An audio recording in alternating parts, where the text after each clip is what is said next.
وہ کون سی جگہ ہے جہاں اللہ موجود نہیں؟ کیا آپ جانتے ہیں؟ حضرت علی رضی اللہ تعالی عنہ سے پوچھا گیا۔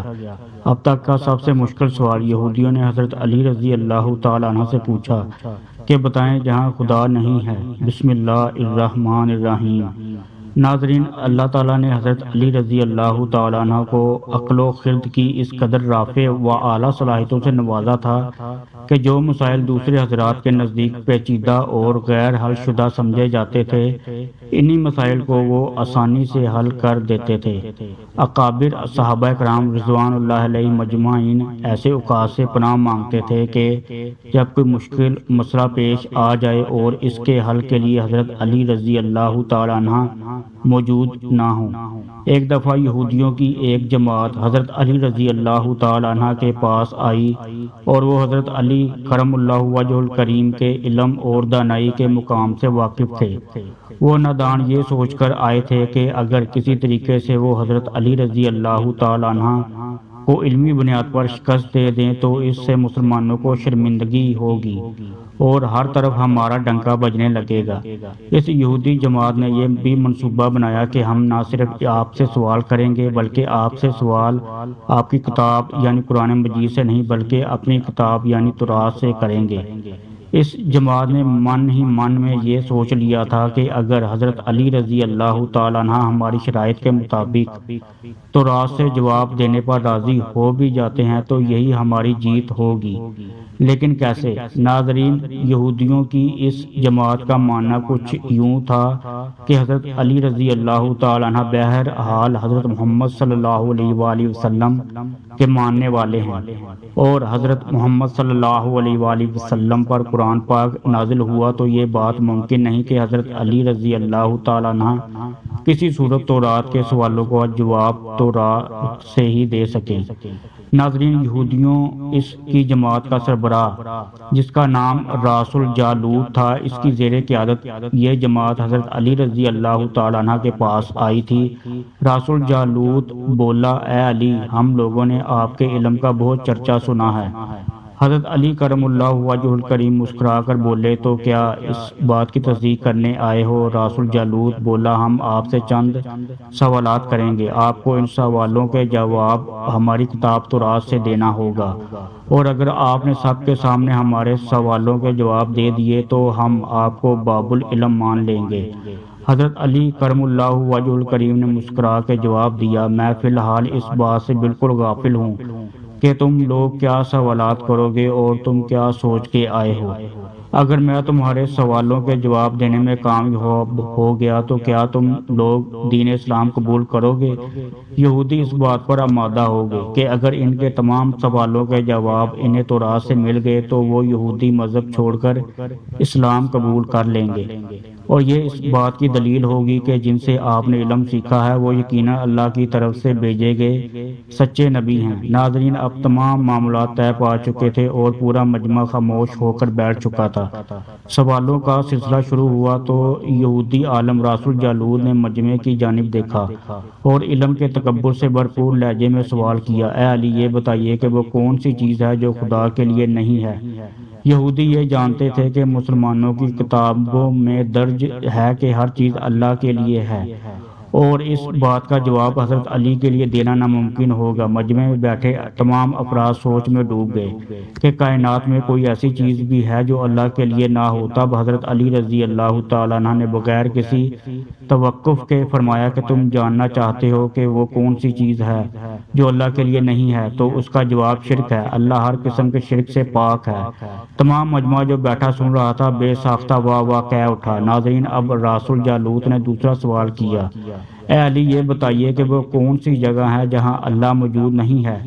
حضرت علی رضی اللہ تعالیٰ عنہ نے اس کو فوراً جواب دیا کہ اللہ تعالیٰ ہر جگہ موجود ہے۔ اس پر راس الجالوت بولا، اس سوال کا جواب آپ ہمیں ہماری کتاب سے دیں۔ حضرت علی رضی اللہ تعالیٰ عنہ نے فرمایا کہ کیا تمہاری کتاب میں یہ نہیں لکھا کہ حضرت موسیٰ علیہ السلام کے پاس ایک فرشتہ آیا اور حضرت موسیٰ علیہ السلام نے اس سے پوچھا کہ تم کہاں سے آئے ہو؟ تو اس نے جواب دیا کہ میں 7ویں آسمان سے آپ کے پاس حاضر ہوا ہوں۔ اتنے میں حضرت موسیٰ علیہ السلام کے پاس دوسرا فرشتہ آیا۔ حضرت موسیٰ علیہ السلام نے اس سے پوچھا کہ تم کہاں سے اس نے جواب دیا میں زمین کے 7ویں طبق سے آپ کے پاس حاضر ہوا ہوں۔ حضرت موسیٰ علیہ السلام نے پہلے فرشتے سے پوچھا 7ویں آسمان میں تمہارے قریب کون تھا؟ فرشتے نے جواب دیا میرے قریب میرا رب تھا۔ حضرت موسیٰ علیہ السلام نے زمین سے آنے والے دوسرے فرشتے سے پوچھا تمہارے قریب کون تھا؟ اس نے جواب دیا میرے قریب میرا رب تھا۔ تو اس سے یہ معلوم ہوا کہ بلندیوں کی انتہا یا گہرائیوں کی انتہا اللہ رب العزت ہر جگہ موجود ہے۔ ناظرین، راس الجالوت اب تھوڑا گھبرا گیا تھا یہ دیکھ کر کہ حضرت علی رضی اللہ تعالیٰ عنہ نے اس کے سوالوں کے جواب اس کی کتاب سے ہی دے دیے تھے۔ اب اس نے حضرت علی رضی اللہ تعالیٰ عنہ سے تیسرا سوال پوچھا، اے علی یہ بتائیے کہ وہ کون سی چیز ہے جو خدا کے قریب نہیں ہے؟ حضرت علی رضی اللہ تعالیٰ عنہ نے فرمایا کہ ظلم ایک ایسی چیز ہے جو میرے رب کے قریب نہیں ہے۔ ناظرین، اب راس الجالوت نے بے طر پہ شکست کھانے کے بعد اپنے سوالوں کا زاویہ بدل لیا۔ اب اس نے علمی سوال کے بجائے تاریخی اور سائنسی سوالوں کی طرف اپنا رخ موڑ لیا اور بہت ہی تکبر بڑے انداز میں اس نے پوچھا، اے علی اس چشمے کا نام بتائیں جو زمین میں پہلی مرتبہ جاری ہوا۔ حضرت علی رضی اللہ تعالیٰ عنہ کریم بولے کہ اس چشمے کو چھوڑو، پہلے یہ بتاؤ کہ تمہارے دل میں کیا ہے؟ اور تمہارے دل میں یہ ہے کہ وہ چشمہ بیت المقدس کی ایک چٹان کے نیچے ہے۔ راس الجالوت کے منہ سے بے ساختہ ہاں نکلا تو حضرت علی بولے کہ آج اپنی اصلاح کر لو، کیونکہ زمین پر بہنے والا پہلا چشمہ وہ نہیں جسے تم لوگ سمجھتے ہو، بلکہ زمین پر بہنے والا چشمہ وہ ہے جس سے حضرت خضر علیہ السلام نے پانی پیا، اور یہی وہ چشمہ ہے جس نے آب حیات جاری ہوا۔ ناظرین، راس الجالوت اب مزید گھبرا گیا تھا۔ اس نے اس گھبراہٹ میں حضرت علی رضی اللہ تعالیٰ عنہ سے ایک اور تاریخی سوال کیا، اے علی یہ بتائیے کہ وہ کون سا پتھر ہے جو آسمان سے پہلی دفعہ اتارا گیا؟ حضرت علی رضی اللہ تعالیٰ عنہ نے جواب دینے سے پہلے ایک جملہ کہا، یقیناً تم لوگوں کے ذہنوں میں پہلا پتھر وہ ہے جو بیت المقدس میں نصب ہے، لیکن تم اس بات کو کیوں بھول جاتے ہو کہ خانہ کعبہ بیت المقدس سے کہیں پرانا ہے، اور حجر اسود اسی وقت نصب کیا گیا جب خانہ کعبہ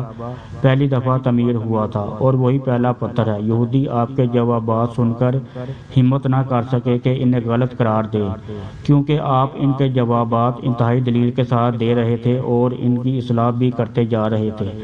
اب کی بار راس الجالوت نے ایک سائنسی سوال پوچھا۔ اس نے پوچھا یہ بتائیے کہ وہ کون سی چیزیں ہیں جو مسلسل کم اور زیادہ ہوتی رہتی ہیں؟ حضرت علی رضی اللہ تعالیٰ عنہ بغیر کسی توقف کے بولے کہ تم اپنے ماہ و سال پر غور کرو تو تمہیں خود ہی اس سوال کا جواب مل جائے گا۔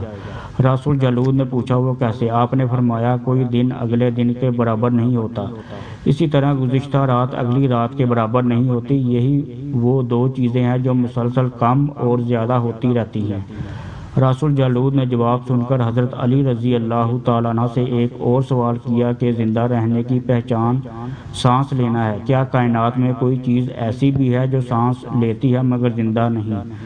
حضرت علی رضی اللہ تعالیٰ عنہ نے فرمایا صبح جب نکلتی ہے تو سانس لیتی ہے، حالانکہ صبح کے پاس نہ روح ہے نہ جان۔ یہ سن کر وہ جلدی جلدی بولا، اچھا یہ بتائیے کہ دنیا میں وہ کون سی جگہ ہے جہاں سورج کی کرنیں ایک دفعہ تو پڑیں لیکن دوبارہ اس جگہ کبھی سورج کی کرنیں نہیں پہنچ سکیں؟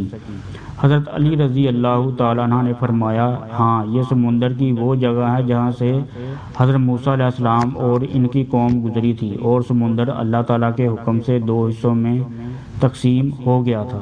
بس اس قافلے کے گزرتے ہی سورج کی کرنیں اس جگہ ضرور پڑی تھی، لیکن اس کے بعد سورج کی کرنیں کبھی بھی وہاں نہیں پہنچ سکیں۔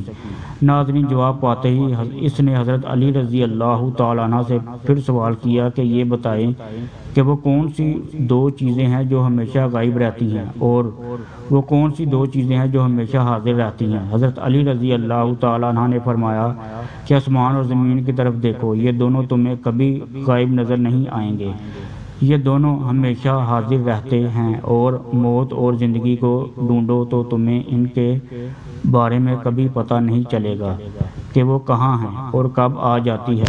اگلا سوال راس الجالوت نے یہ کیا کہ اے علی یہ بتائیے کہ وہ کون سی چیز ہے جس کا خالق خود اللہ ہے، مگر اسی کے بارے میں خود سوال بھی کرتا ہے۔ حضرت علی رضی اللہ تعالیٰ عنہ بولے، حضرت موسیٰ علیہ السلام کے عصا کا خالق خود اللہ ہے، اور اس عصا کے بارے میں اس نے خود حضرت موسیٰ علیہ السلام سے سوال بھی کیا اور پوچھا کہ موسیٰ یہ آپ کے ہاتھ میں کیا ہے؟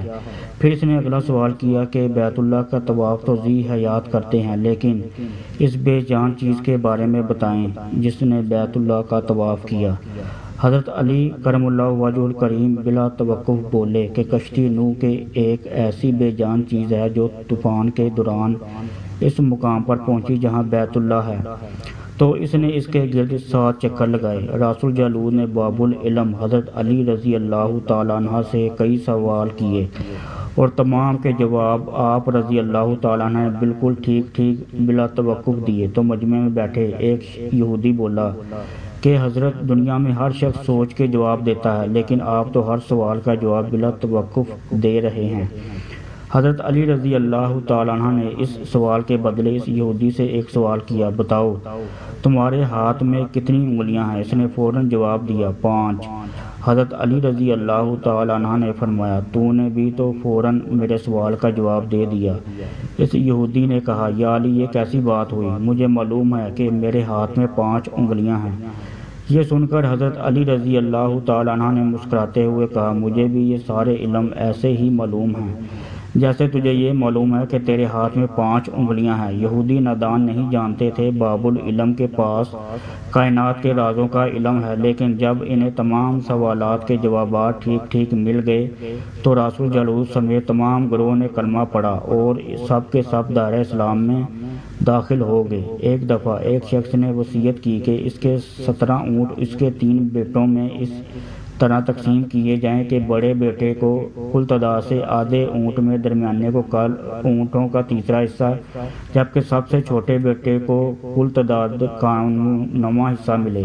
اس شخص کے فوت ہو جانے کے بعد شہر بھر کے صاحبان دانش بیٹھ کر سوچتے رہے کہ وصیت کے مطابق اونٹوں کی تقسیم کیسے کی جائے۔ بہت سوچ و بچار کے بعد بالآخر انہوں نے حضرت علی رضی اللہ تعالیٰ عنہ کے پاس جانے کا فیصلہ کیا۔ مسئلہ حضرت علی رضی اللہ تعالیٰ عنہ کے پاس پہنچا تو آپ نے فرمایا، میں یہ تقسیم کر دوں گا۔ آپ رضی اللہ تعالیٰ عنہ نے ایک اونٹ اپنی طرف سے کل تعداد میں مستعارن ملایا، اب کل اونٹ 18 ہو گئے۔ پھر آپ رضی اللہ تعالیٰ عنہ نے یوں تقسیم فرمائی کہ جیسے کل اونٹ 18 ہوئے تو پہلے بیٹے کو کل اونٹوں کا آدھا حصہ 9 اونٹ دیے اور درمیانے بیٹے کو 1/3 6 اونٹ دیے اور تیسرے کو 9واں حصہ 2 اونٹ دیے۔ اس طرح کل اونٹ تقسیم شدہ 17 ہوئے۔